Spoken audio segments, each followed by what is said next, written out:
What's going on, folks? Welcome to our ACC preseason breakdown. And today with us, we've got our newest member of Penalty Talk. We got Ace with us. So what's going on, Ace? I'm doing good. What's up? How are you guys doing today? I'm doing good. I'm excited. I'm glad you're here. Look, this is kind of like his introduction or his baptism by fire, sort of, into Penalty Talk. So y'all take Yeah, it that's easy on great. this. But it's gonna be fun. He's gonna be all right.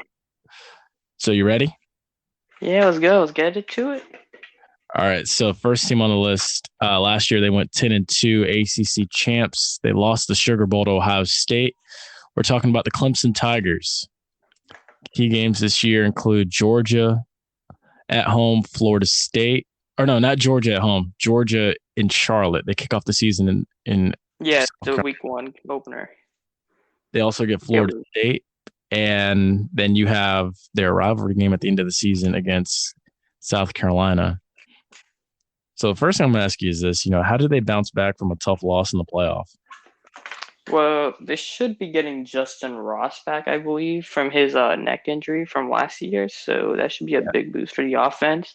I'm interested to see how they replace Travis Etienne's production, but I think DJ Uiagalelei, pretty much I I butchered know who his you're name, talking but about. It's so hard to yeah, pronounce his name. I'm pretty sure I butchered it, but I think he's gonna do good. He played really well against Notre Dame last year. I think his future is pretty, but I don't think he's the best quarterback right now in the ACC. But I think Ooh. Clemson with that defense still gonna be good. I think they're gonna still be top four team no matter what. Yeah. They'll be top four, but it's gonna be interesting to see how they replace what they've lost, but I think most of the defense came back, I believe. So Yeah, it'll be interesting. they got Brent Venable's son playing linebacker, I believe. He's one of the head honchos in the middle of that defense. Yeah. And then I think he got a good shot in on Justin Fields in that Sugar Bowl, but I think he was the one. He came in with his head down low, he came and in. he got ejected. I believe I think that had something to do with Fields not being 100% during that championship, but Oh, absolutely. I think whatever. Absolutely. Um, Let me ask you this now: do you feel like there's anyone that might possibly challenge them? Like, I know maybe in the coastal, of course, there's somebody that Uh, not consistently, but there's someone that maybe this year could give them some grief. But is there someone in the Atlantic you think? mm, I really got that ACC is going to be very interesting because a lot of top tier talent went to the NFL last year, so Mm-hmm. it's gonna be interesting to see. You got to see week one, which teams how they play, and then you got to go from there. Maybe it'll be a better thing, but from the Yeah, preseason guys, I think it's gonna probably still be Clemson still running through that whole ACC conference as a whole, but I can't remember which division Miami's in, but I think coastal. a lot of people, Coastal, right? Yeah, so I know a lot of people are North Carolina, Coastal. I'm not sure. Yeah, and that now brings us to the next team on the list, the North Carolina Tar Heels from Tobacco Road. Um, Last year they went 8-4. They lost the Orange Bowl to Texas A&M. I actually just finished watching that game on the SEC Network on a rerun. Key games this season include Miami, at Notre Dame, at NC State. Tough task, those three games. Do you think Sam Howell is – because I know you talked about it a little bit earlier. Do you think Sam Howell is the best quarterback in the ACC? From right now until I see you go Lele, keep butchering his name, but whatever. I think It's until I fine. see how he gets more consistent reps, I think probably Howell's probably the best quarterback in the ACC for right now. I That's a think fair statement. I think right now he's projected to go number one. It's either between him, Rattler, and the USC quarterback. Oh, yeah. Yeah. Three right now. Yeah. But I think he has a good shot to go number one if he plays good this year. So it'll be real interesting to see how it goes. So do you think this is the best team in the Coastal Division? They already got the best quarterback. Yeah, North Carolina had a good team last year, so I think for right now, I think they're probably the best team on paper to going into this season for the Coastal. And like in the ACC as a whole, I think they're probably the team to rival Clemson for the most part for the conference. But in the Coastal, I really do think it's probably North Carolina. I'm gonna give you an interesting fact. Are you ready? Yeah, let's go.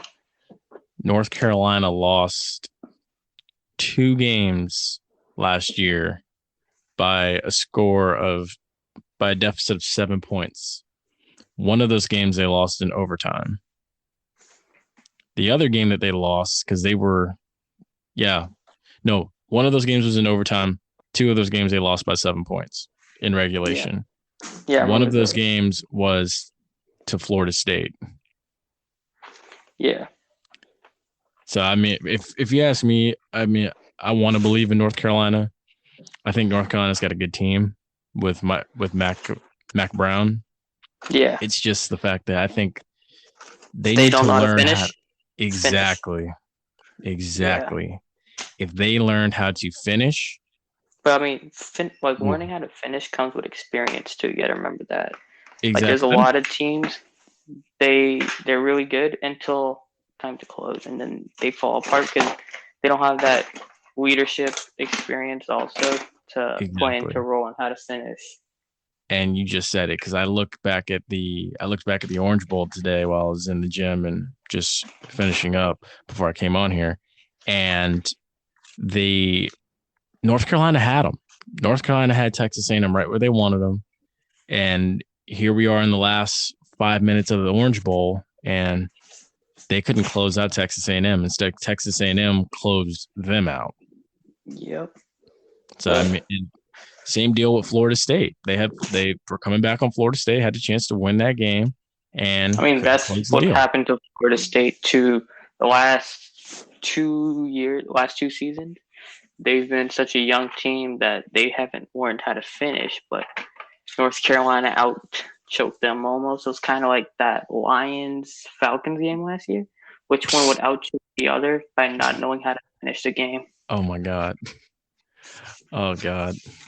Let's move on before you make somebody upset. We are now on to the Louisville Cardinals. Last year, they went 4-7. Key games this season include a Monday night Labor Day game against Ole Miss. The rivalry with UCF is back on. They get UCF at home, and they also get the Battle of the Bluegrass State. They get the Kentucky Wildcats at home as well. So, this is pretty exciting. This is some pretty exciting stuff. Louisville's finally back. They finally back from the Teddy Bridgewater days.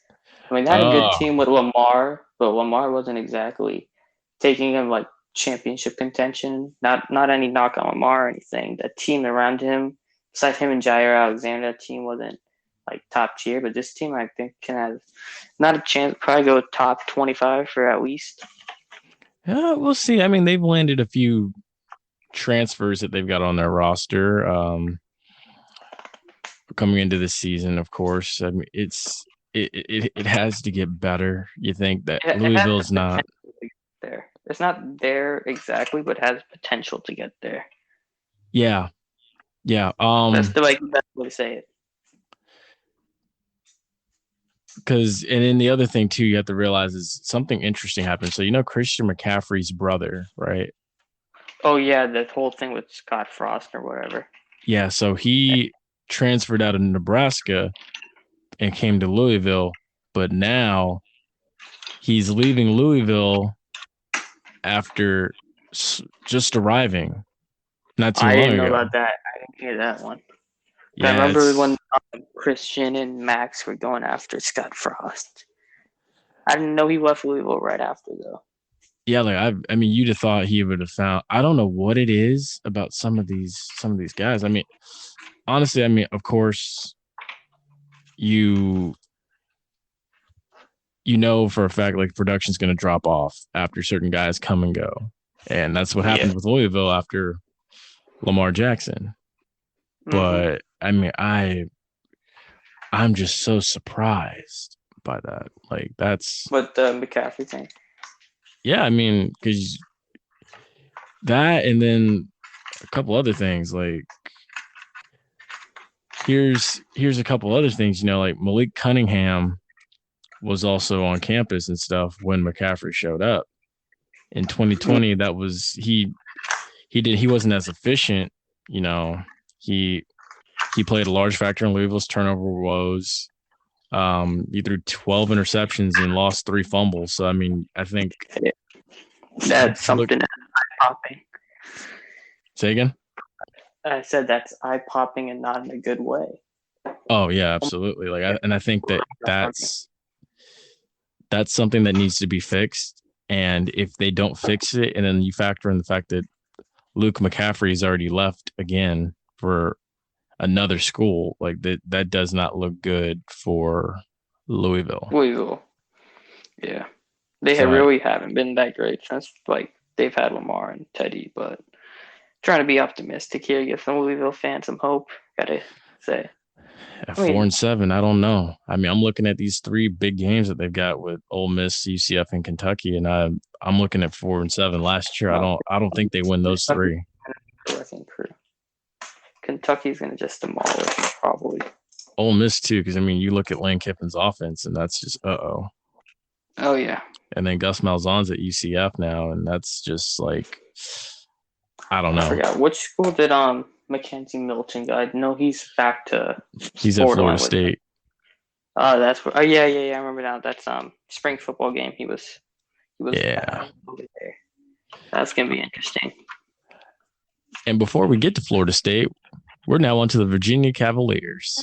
Last year, they went 5-5. Key games this year include North Carolina, a trip to North Carolina, a trip to Miami, and also a home game against Notre Dame. So, honestly, I look at that Notre Dame game. They've pushed Notre Dame in the past, and Notre Dame's eked out barely eked out wins and stuff against the Cavaliers. But it's another year for Bronco Mendenhall. Bronco Mendenhall is coming back for yet another season. As a head coach, he is currently in his 4th season, 29-31. So it's not bad. It could be better if you ask me. He's got some breathing room going forward because of the fact that of course, and then, say again.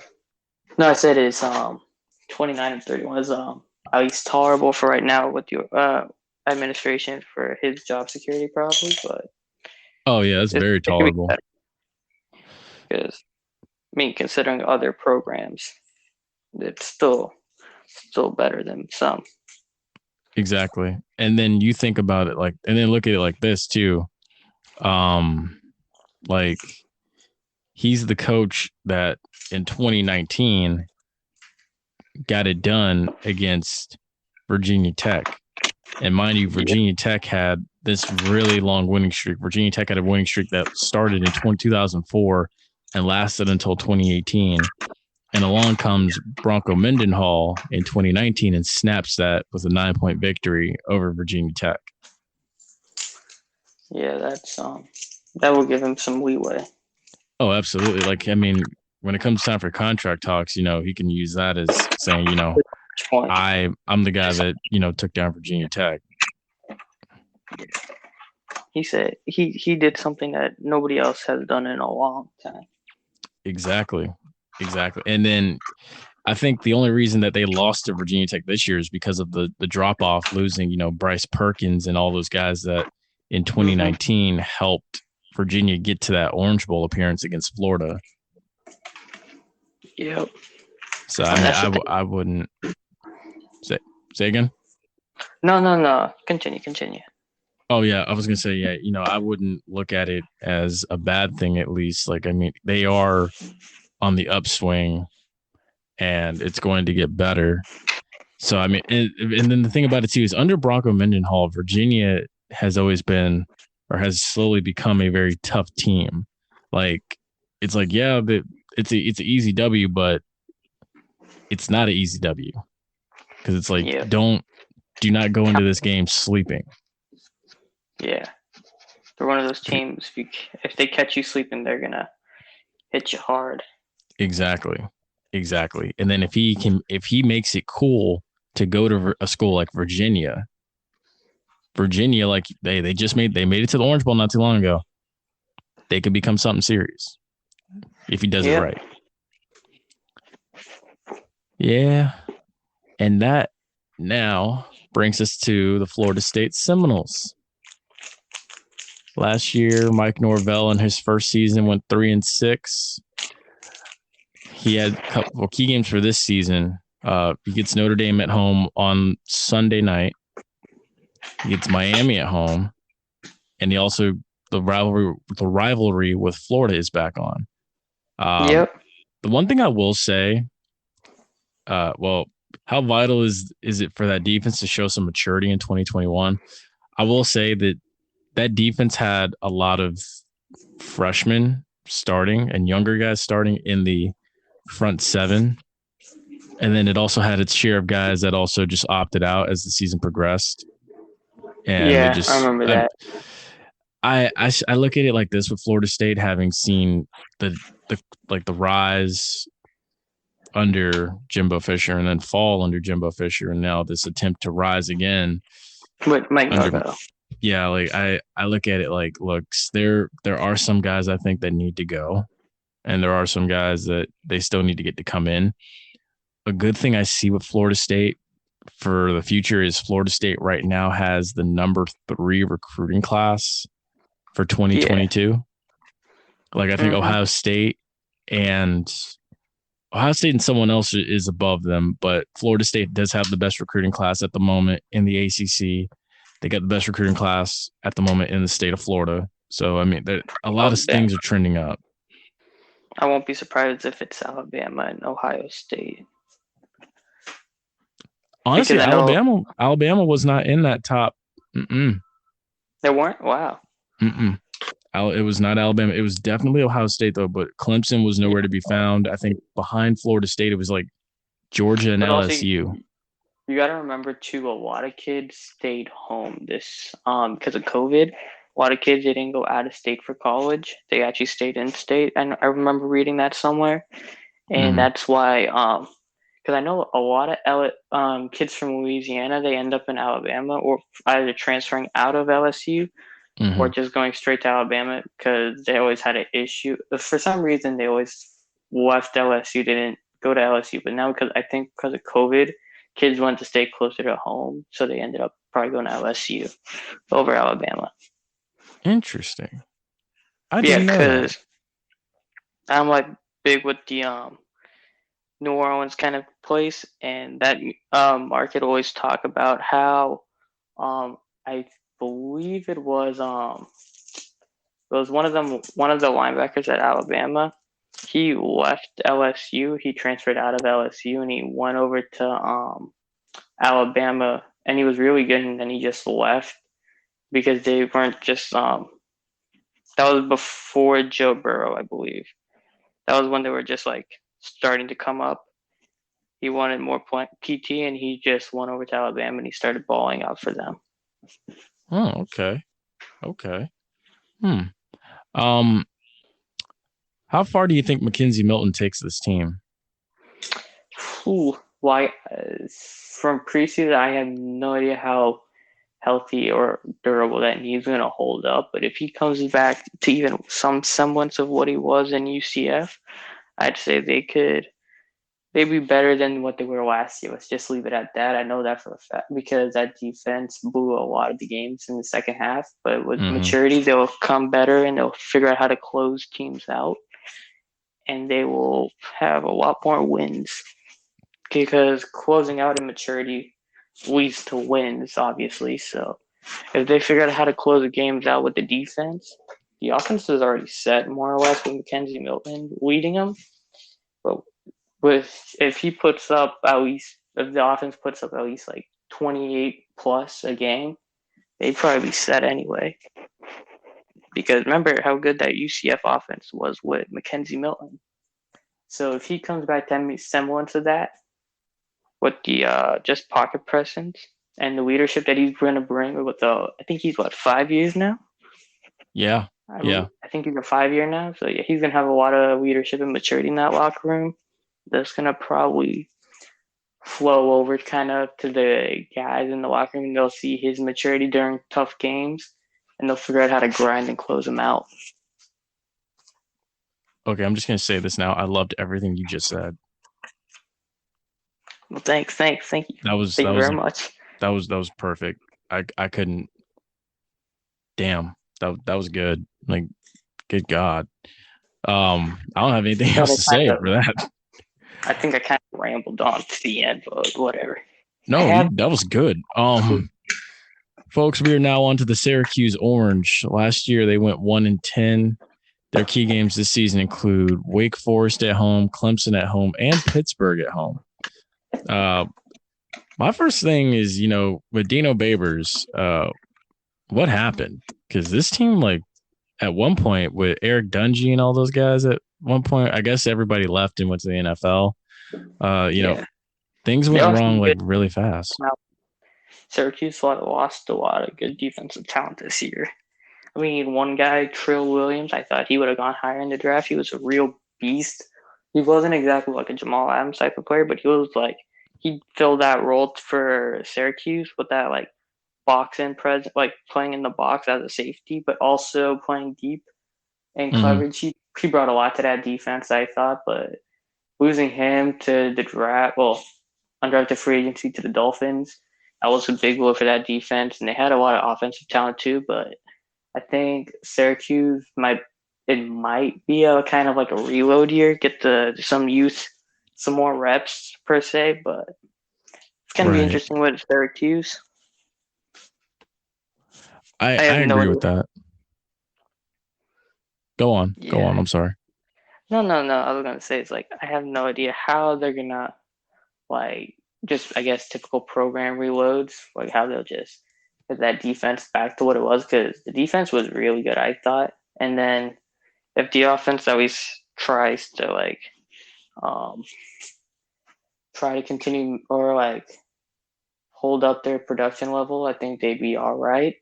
But this might be more of like a mid-tier team, not like trying to go back to what they were. It'd be kind of a drop-off year. Yeah, I agree. I mean, honestly, yeah, I think I'm like you. I think this is going to be another drop-off year for Bronco Mendenhall and his staff. I don't see how you can build upon 1-10 and just turn it around. I think you got to get some more recruits in there that can, flip the culture around. You got to find some sort of stability. And I think only then they'll slowly, gradually climb out of this hole. But I will say this, if Dino Babers can't climb out of this hole following a 1-10 season, there's going to be people starting to talk. And that might spell the end for him.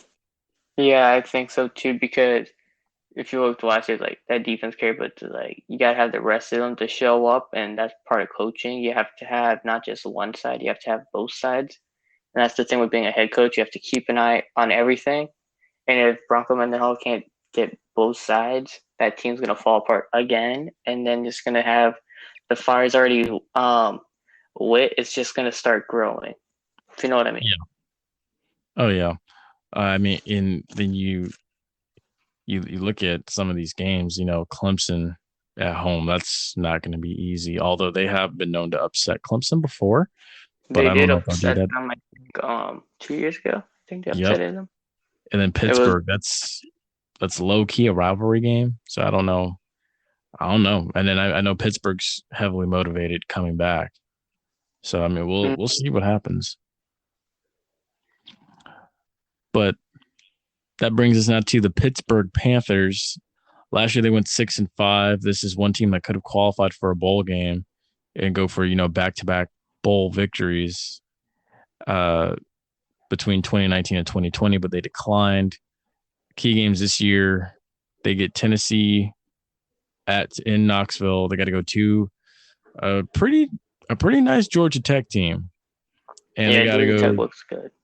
And they got to go to Blacksburg and play Virginia Tech. So, I ask, how do you build on 6 wins if you're Pittsburgh? Well, that shows that you're capable of winning at that level, and also since you qualified for a bowl game last season, you say, all right, since we qualified last season but we didn't play, we want to get back this year and we want to actually dominate in our bowl game. So that's how you build off of it, and you say, all right, let's be better. We got a better bowl game, probably a better opponent. We push ourselves to get higher and further, if you know what I mean. Yeah, and they've become one of those teams I think that can prove to give a lot of people grief in the ACC. Like they may not be, they've become that tricky team. You know what I mean? Like that's that team you don't bring in for your homecoming game. They're that team that on a random week They can just give you something else. Yeah, exactly. They'll bring in problems. Like, do not let this team hang around with you for a long time. And then also, a lot of that comes with having Pat Narduzzi as a head coach. 5th season, 36-29 record. He's got it trending up. He finished above 500 in a COVID year, and I like to see what he can do in a full 12-game schedule, like what he's got coming up. Yep. I mean, honestly, go ahead. No, I was gonna say, it's generally like his personality and his way of coaching that just rubs off onto the team, and that's how they always give so many teams so many issues. Yes. Oh, yes. One thing I actually am a believer of is I do think that because Pittsburgh has gotten so good, I do think that they could end up being the team that's going to give Tennessee some trouble. I think Pittsburgh can walk into Knoxville and beat Tennessee. I really do. Mm-hmm. I'm not there yet, but I could see it happening if Tennessee lets them, doesn't put their foot down right away. That game could go the other way. I could see it happening if Tennessee doesn't let down. Oh, that's how much I don't believe in Tennessee right now. Like I've been. I'll give my opinions on Tennessee when we get to them. No. So we can continue. I got all right. About Tennessee. Up next, we got the Virginia Tech Hokies. Last year they went 5-6. Key games this year is the Virginia tour rolls on. They got to go they get West Virginia. They get their rivals who they upset last year, so they're trying to continue the streak at Virginia, and then they also got Miami in Miami. So first question, simple. How do they build on this new winning streak that they want to establish against Virginia? Well, you want me restart that winning streak that they had a long time? Yeah. That's interesting. You have to just keep your head down, forget that you lost that one time, and just try to say, okay, fine, we lost that one time. That was maybe not our best game. Got to keep going and try to get better. I agree. Justin Fuente's got to at a 5-6 record, he's got to continue to keep the trend going up. He can't stagnate. He can't let up, They've been pretty successful on the recruiting trail.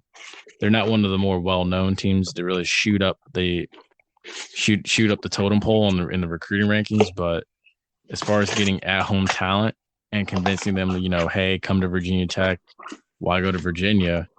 Out-recruit Bronco Mendenhall. That's what he needs to do. And I think that's something that he didn't do, and he paid the ultimate price for it in 2019 when they got the best of them. I think that's a little bit of it, because I think if he can win the little recruiting battles in Virginia, he can definitely make a statement. Yeah. That would be interesting this year's. Yeah. Oh, yeah. I think what also helps, too, is not having Dana Holgerson at West Virginia anymore. because West Virginia was somewhat decent with Dana Holgerson. And I think with that, that's going to help Justin Fuente because he's probably thinking now, he's like, okay, I don't have to recruit against that guy anymore. I just have to recruit against. Exactly. So I think if he can do that, he's and then he's also going to have to outwit Bronco Mendenhall. I think he should be okay. And I think it should be like an upward trend. Yeah. The Hokies. From earlier, but when you continue, I'll say it later. Oh, no, say what you got to say. Say what you got to say. I said I have my stuff on Tennessee, but then I remember they're in the SEC. Oh, yeah. You're good, man. My bad on that. You're good, man. Continue. I will say, the last time Virginia Tech won the Coastal, it was 2016. What's it going to take to get back? It's been, 4 years? That was 5 years. So, it's going to be going on 6 years now, but that was the team with Kendall Fuller, I think it was. Yes, I think that was also Bryce. I think that was not Bryce. I think that was also Frank Beamer's last team. Coached. Oh, no, that was Justin Fuente's first season. I'm sorry. That was Justin Fuente's first season. That was Bud Foster's 22nd season as defensive coordinator, who had also always been Frank Beamer's right-hand man. But, what's it going to take to get back? I think they did all right with recruiting, especially with West Virginia. Kind of trying to get back to what they were, but Virginia Tech will be interesting to see how their recent recruiting class develops and then plays collectively to see how they will do to build up off of what they had last year, which was just like an all right season.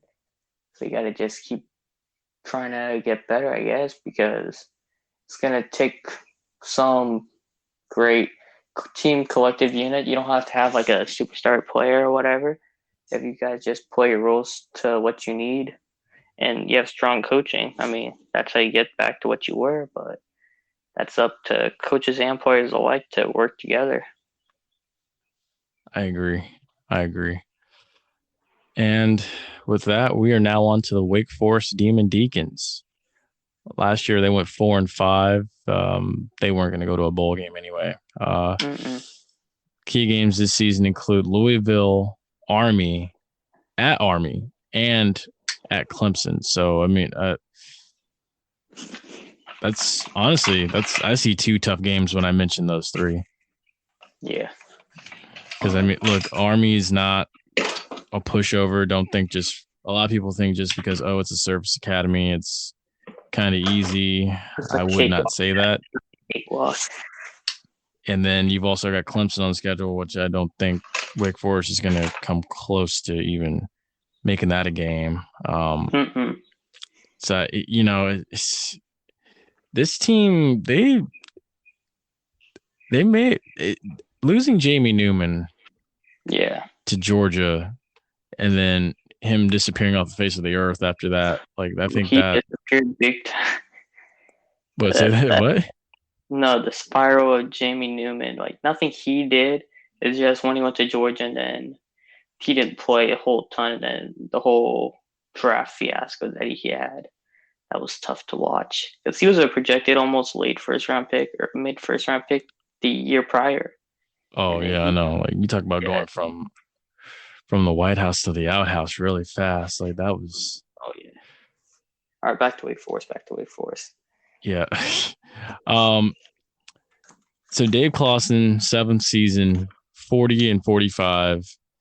Not exactly at 500, but he's doing decent enough. I will say with Wake Forest, for me, it's like you never like now since I want to say ever since about 2015, 2016, you don't know what you're going to get with Wake Forest anymore. Because I always looked at Wake Forest like this team's just terrible. They're never going to be great. But now Wake Forest is always that team that kind of just hangs around sometimes when you least expect it against certain teams. Yeah. Yeah. They're like a No offense to Wake Forest fans, they're like just sitting as a team in mediocrity that will occasionally just hang around and give somebody an issue here and there, but it's not much. Just the good thing with them is you don't have high expectations. So I mean, it's kind of a bad thing for coaching wise. Like can't get a change in coaching because you're not having high enough expectations that would result in coaching changes or whatever. But if it's just hanging mediocrity, it's satisfying enough for like the program itself. But it'd Right. be interesting. Right. Yeah. They like I said, they're going to be there, but all I'm gonna say is you got to bring your A game now when you play them. You have to. That's all I can say as far as Wake Forest goes. With that being said, now we are now onto the Miami Hurricanes. Last year they went 8-3. They lost the Independence Bowl. Miami, it's weird. I don't know what it is. These guys just can't win games. I mean, not win games. These guys just can't win bowl games. Yep. I don't get it. No offense to Notre Dame, dude. Key games this season include a homegoing service against Alabama in Atlanta at 3:30 on Saturday, September 3rd. Or no, Saturday, September 4th. They get Michigan State in Miami, and they also get Florida State in Tallahassee. So De'Aaron King's coming back for another season. You know, how much better can he get? Well, I've heard some analysts say they're saying he's the best quarterback in the ACC. Still think it's Howell up in North Carolina, but for De'Aaron King, he has to know when to run and know when to throw and not take so many risky chances per se. If you know what I mean? Yeah. Oh yeah.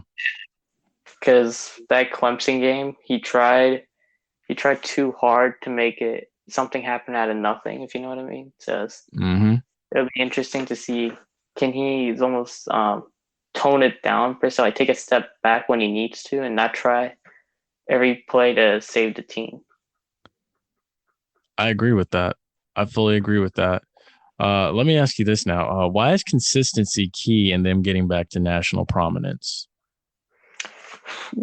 Consistency. That's Miami consistency is almost like a hurricane season in general. It's not very consistent per month. I like how you connected that. Yes, from Miami's got to try to have the defense lock up when they need to and the offense play when they actually need to and not try so hard. Listen to the outside noise with the hype of the fans. No offense to them. Yeah. They got cocky per se when they had 2 years ago and they were doing good. And then they fell off toward the end because they let the outside noise get in their heads and then here's my thing with it. I look at Miami like this. You have the talent. We saw it on display last year. And my thing is you went 8-3 and everyone was just like, oh my gosh, this offense is so fast. This offense is so quick. Like we saw them literally destroy Florida State. And that's when the offense was really on full display. And it's like, okay, how's Clemson hang with this? And Clemson railroaded them. And I think when they learn to, for one, get out of the past and just play football, and then as well, not be afraid of the spotlight, because I think a lot of people like to compare, and a lot of people like to compare, like, okay, this running back reminds me a lot of Edgerrin James. This running back reminds me a lot of Willis McGahee and stuff and all this. Like, there's certain things that you can't do. Look, Willis McGahee came and left. Melvin Bratton came and left. No, there's not going to be another Michael Irvin.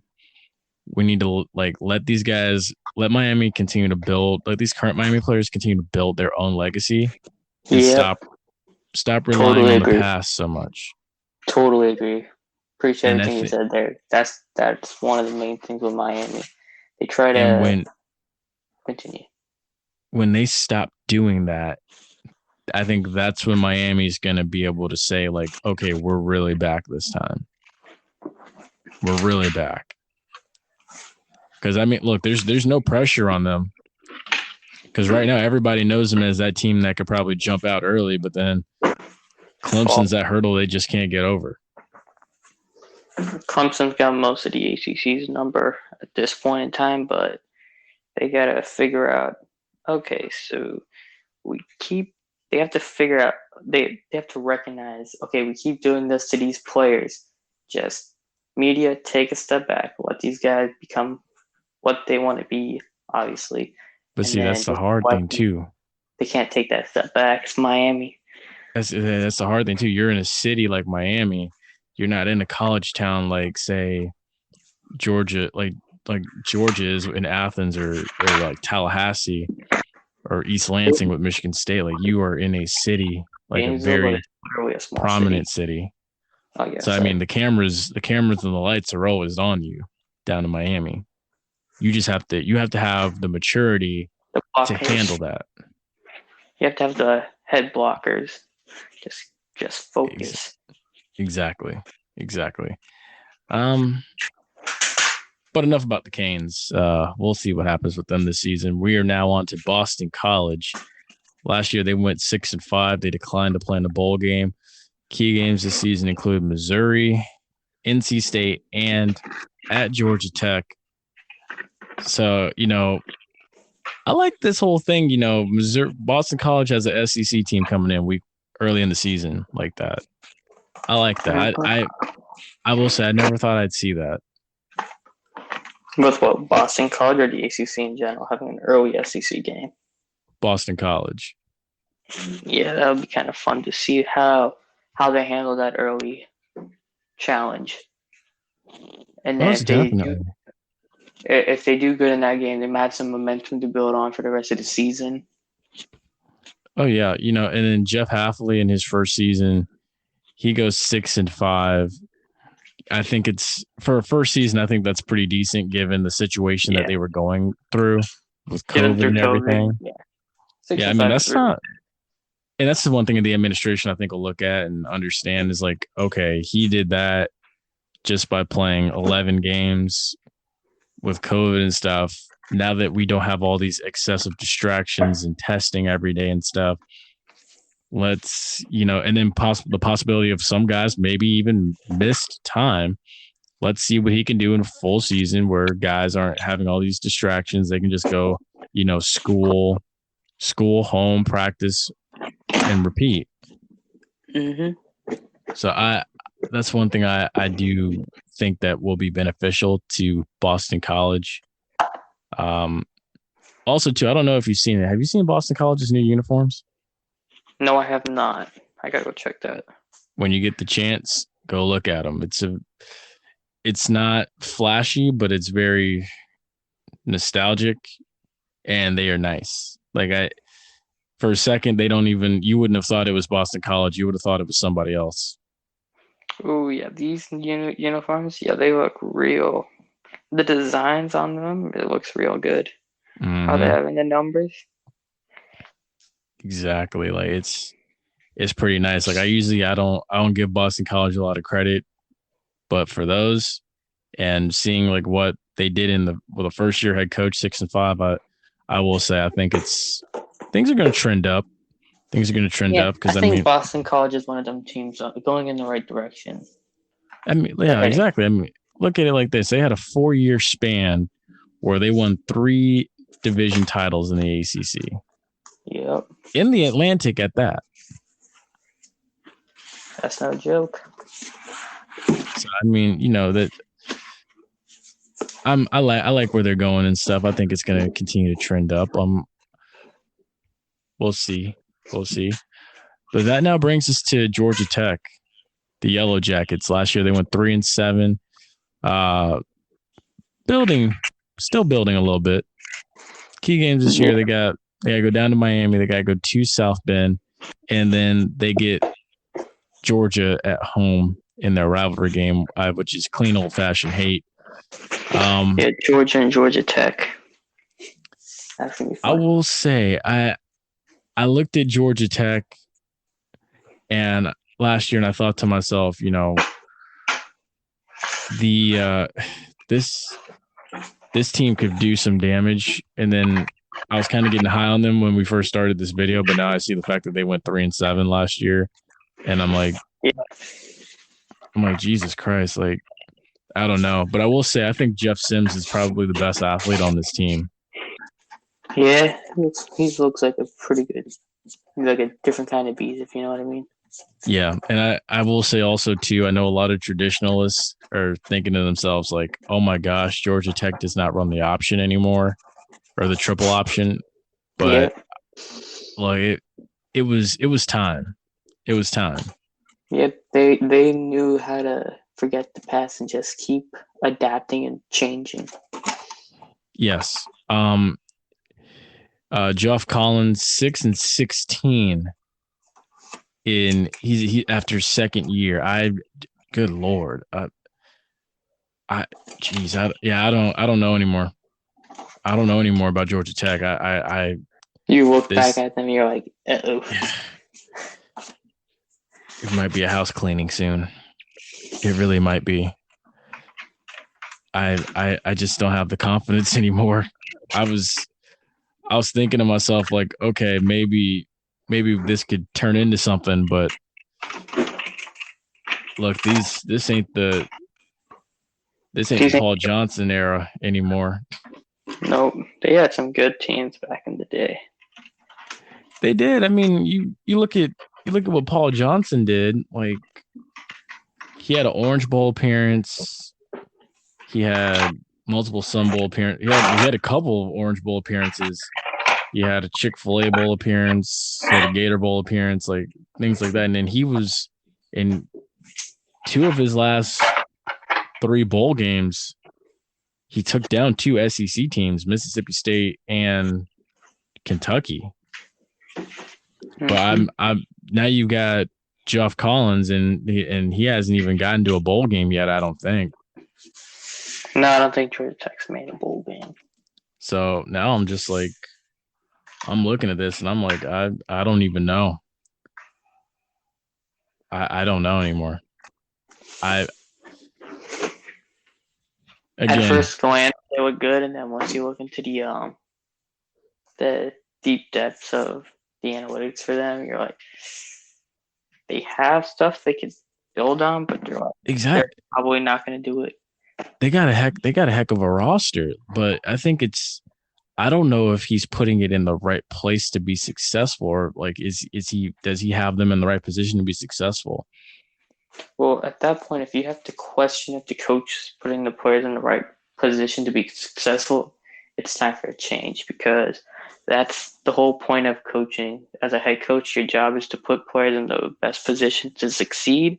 And if you can't do that, then you need to find someone who can. Exactly. And I think a little bit of it is and this is where I kind of am a little lenient. He inherited an option team. So a lot of these guys, they run the option. They've never been in this. They've been running the option for a while. They've never been in the spread out type formations anymore. Like, they haven't been in that before. So, I mean, I understand the struggle, but I don't know if he'll have enough time to really like establish his self. I think the next coach that comes in will. Yeah. Well, then when the next coach comes, they'll have more leeway.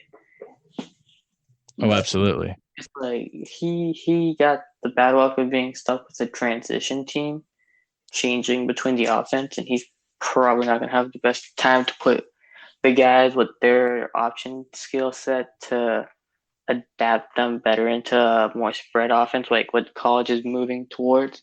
Or I shouldn't say moving towards, they're already on the spread West Coast air raid offenses. But if you can't get them in time, it's like you can't exactly knock on the guy if he's stuck with that kind of situation. Exactly. And with that, we are now shifting gears, and we are now headed to the Wolfpack of NC State. Last year, they went 8-4. Pretty impressive. key games at Mississippi State. So they travel to Stark Vegas. They travel to Tallahassee to play Florida State, and they get Sam Howell in North Carolina this year. So now I gotta let me ask you this. Bailey Hochman's gone from NC State. Who steps up? They have a QB situation on their hands in Raleigh.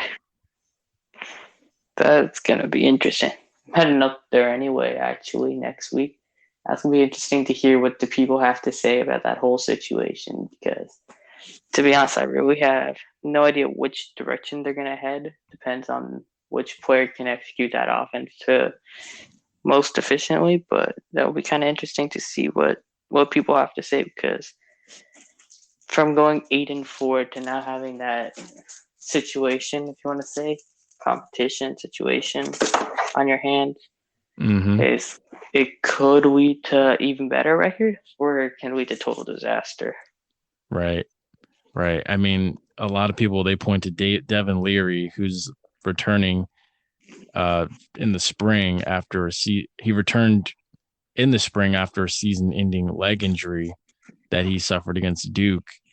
The likelihood of the QB transfers seems like a formality.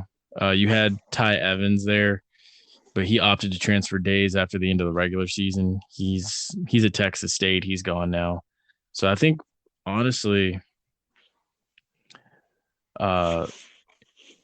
Devin Leary, I think he's got to come back.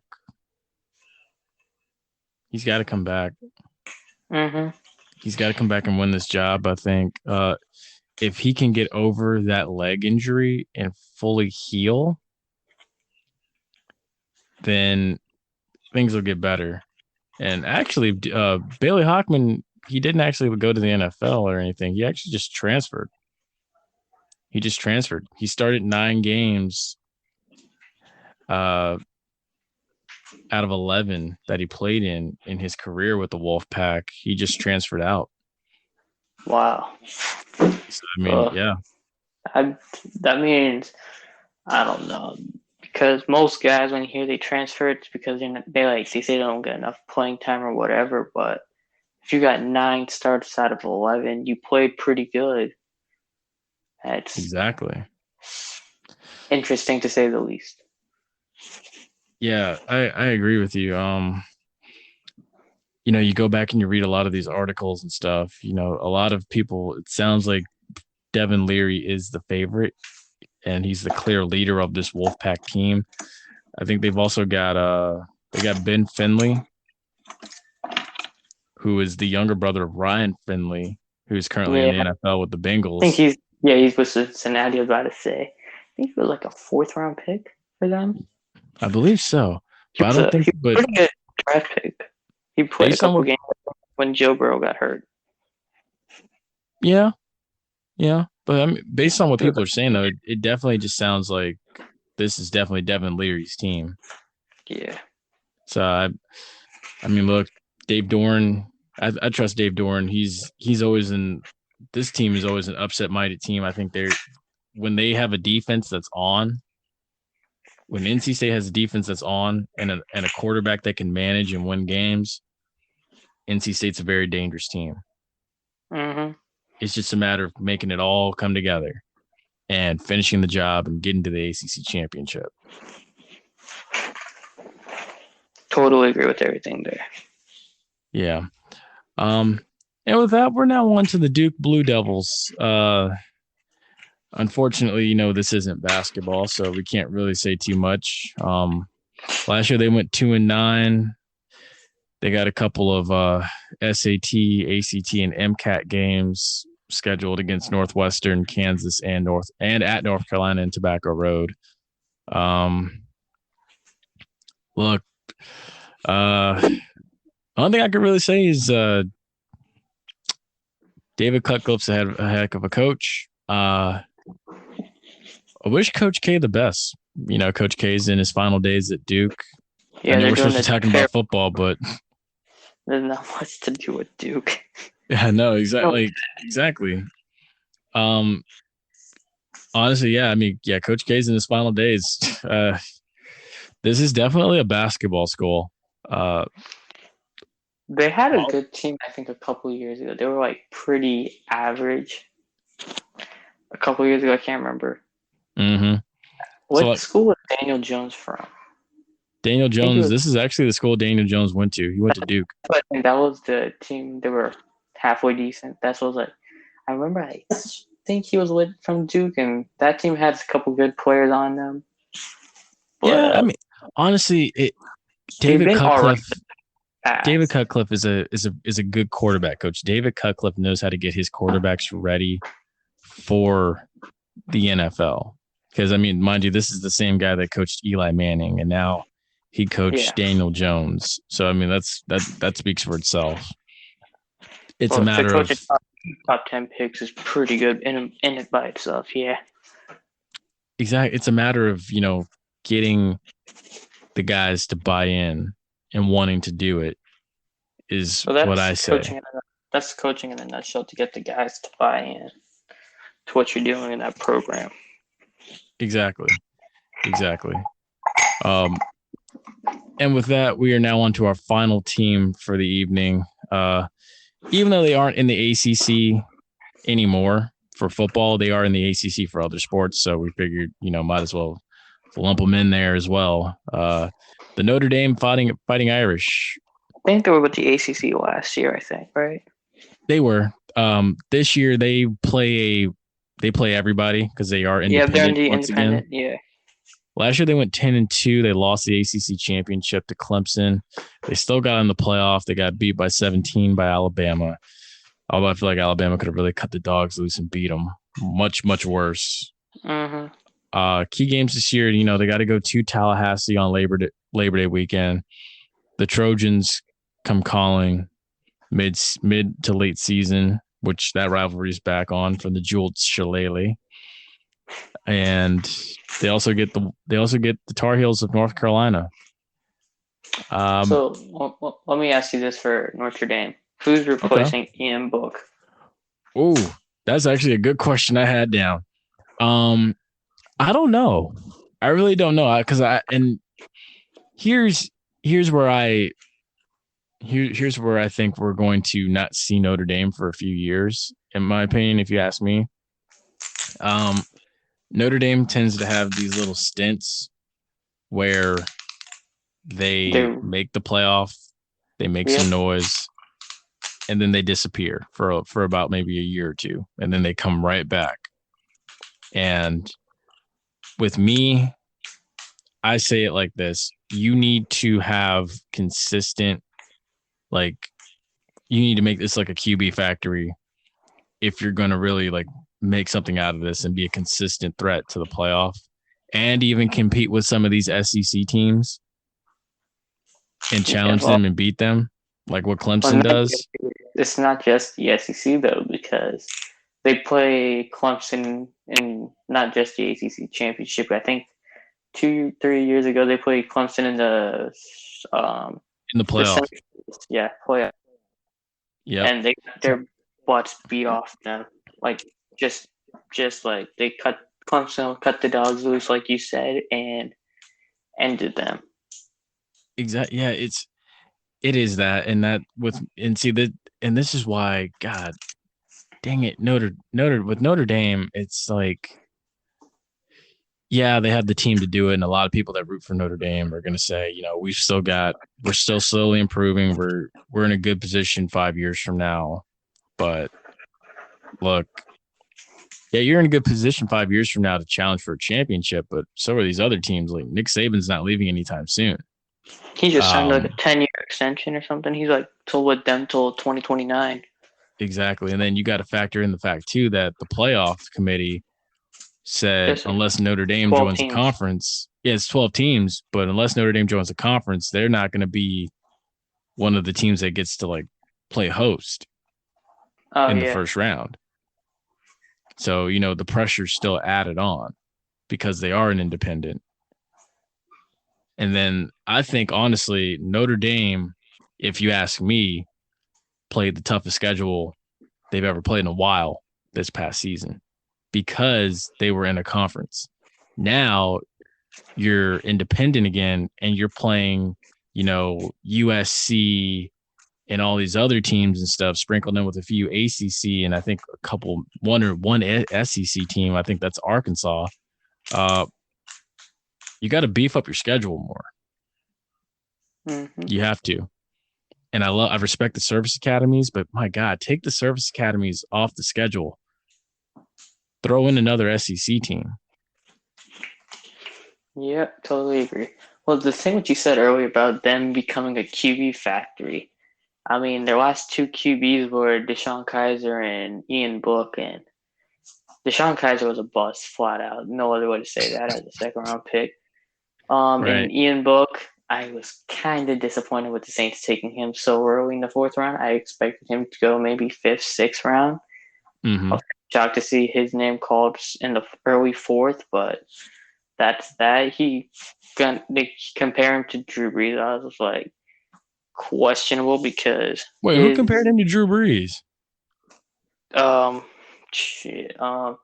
Some lunatics on NFL Network was calling him the second coming of Drew Brees as a short guy with the arm. I was like, with a not so strong arm. And I'm like, a short guy with an arm with a not so strong, not phenomenal arm talent. I'm like, you're kidding me, right?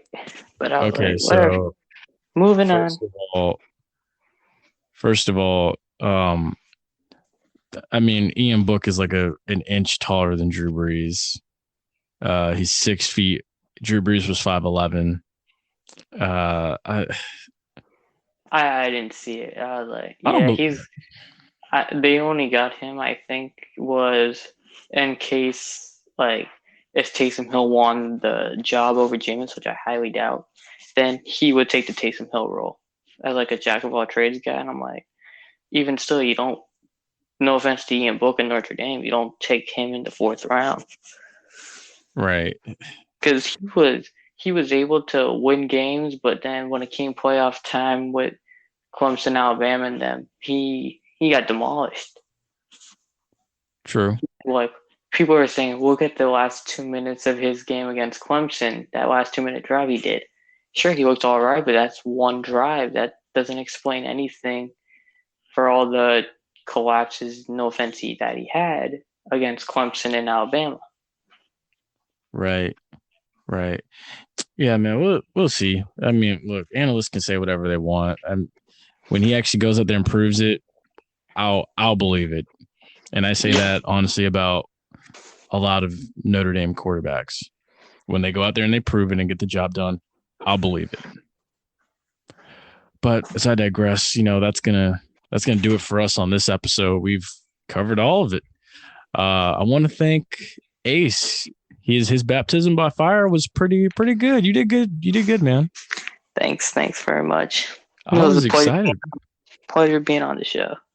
Yes, sir. As always, if you haven't already, follow us on all of our social media platforms.